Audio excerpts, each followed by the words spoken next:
In the Heart of the Word, Reflections by Father Joseph Mary, SCTJM, on the daily readings from the Holy Mass. Holy Thursday of Holy Week, Special Edition from Saint Maximin, France. Journeying to Console the Pierced Hearts, 2023 Pilgrimage to France. God bless you, dear family. Today in the Heart of the Word on Holy Thursday, the beginning of the Sacred Triduum, we're at St. Maximin la Sainte-Baume in southern France. The Mass of the Last Supper on Holy Thursday initiates the Holy Triduum, the three-day liturgy that is the source and summit of our salvation. On Holy Thursday, the Church commemorates three particular gifts: the institution of the Holy Eucharist, the institution of the priesthood, and the new commandment, or mandatum, to love one another the way that Jesus has loved us. After giving the example of how to love by washing the feet of his apostles, Jesus commissions us to love others.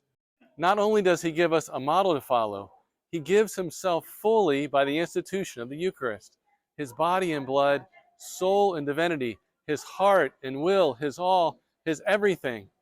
And not only does he give us the Eucharist, he also institutes a sacrament by which his love will be made present on all the altars of the world for all time, and through which the divine power to forgive sins will be communicated to men through the holy Catholic priesthood.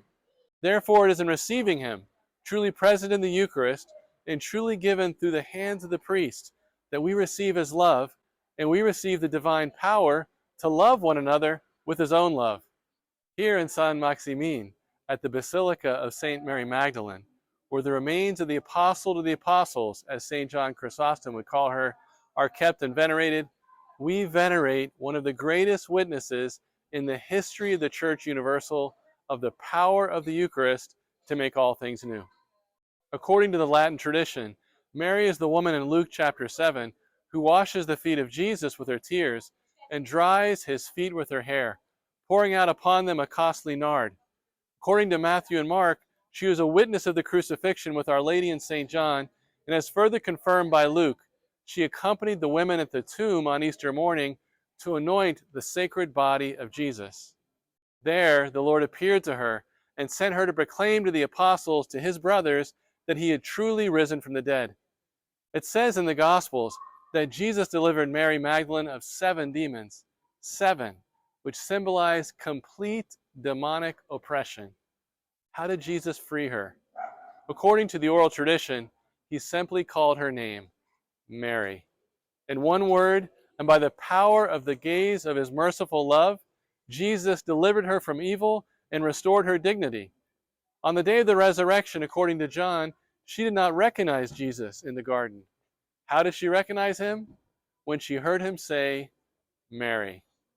We could say that Mary experienced 2 resurrections, at the moment of her deliverance from evil and on Easter morning when she encountered Christ risen from the dead.